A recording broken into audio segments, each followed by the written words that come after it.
at you with another DJs BrewTube beer review. It's Fest beer time again, but this time we're not going to have a Marzen. We're going to have a Weißbier. That's right. As you can see over here, stage right, we also have a Weißbier that we had from Paulaner. That's right. But this time we've got one from Erdinger Weissbrau out of Erding, Germany, who is kind of one of the most popular Weißbier brewers in the world. I've had their beers many times. But this version is their Oktoberfest Weißbier, or they call it, I think, like Festweiße, something like that. I can't remember. I drink a lot of beer. Anyways, as the name suggests, it's a Hefeweizen. It's a fall serving, clocks in at 5% ABV, and we don't know what IBUs it are, but it's probably between 5 and 10 IBUs, because that's where Hefeweizens fall. So, that's all I know about this beer, besides it's using Hefeweizen yeast, and yeah, there's probably some wheat in there, maybe, since it's a Hefeweizen, but all I really know is I need to pop the top on this bad boy, get in the glass, and stop flapping my gums. So, here we have our obsessively collectible crown, and our, it's going to be a Weißbier glass today, because that's what I'm pouring in. Ooh, nice and hazy. Maybe that's why I like hazy, cloudy IPAs, because I started out with Hefeweizens and Marzens and things like that. But let's see what's up with the appearance. It is cloudy, plenty of streaming active bubbles coming up from the bottom. We've got a big-ass 3-finger head of super tightly packed, kind of tacky eggshell sort of bubbles. When I swirl it, yeah, we're going to get glass lacing. It's a Hefeweizen. I made the head even bigger. Now it's almost 4 fingers. That's what I do here, I guess, make gigantic heads on beer. So, let's see what's up with the aroma.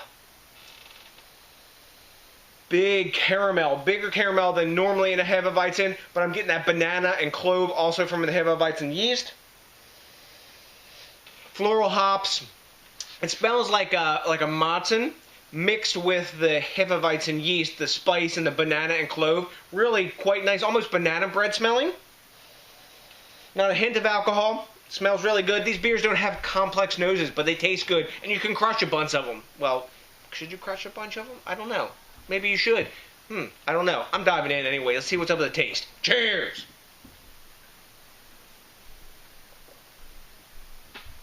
Yum.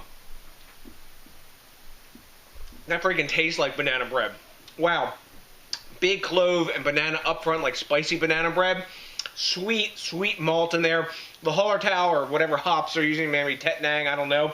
But those sort of noble or German hops are in there, like floral hops. But it really has a big banana bread, like, sort of aftertaste, because the spice, like, you know, is coming off the yeast, that clovey spice that comes off the Hefeweizen yeast, is really giving, like, a nice melange with the caramel sweetness that they built into this beer. And it's like a piece of freaking banana bread. Yum! Wow. Really tasty. That is a cool take on an Oktoberfest Marzen. Or... actually, it's a Weißbier. Maybe I need more beer. I haven't drank enough today. I'm confusing my Marzens with my Hefeweizens. Such a dilemma. I'll have to drink another one. Anyways, you hear me waffling on. That's what I do, especially when I'm talking about some Oktoberfest type beer. What do the other guys grade this? Rate Beer gives it a 49. Oh, you know what I got for you guys at Rate Beer? Oh, fuck off. That's bullshit. This is not a 49 level beer. That's in like the F range. That's craziness. Beer Advocate gives it an 81. I can kind of see that if you're not into Hefeweizens and you're not into that big banana flavor, which this has more banana flavor than Wells banana bread beer, I think.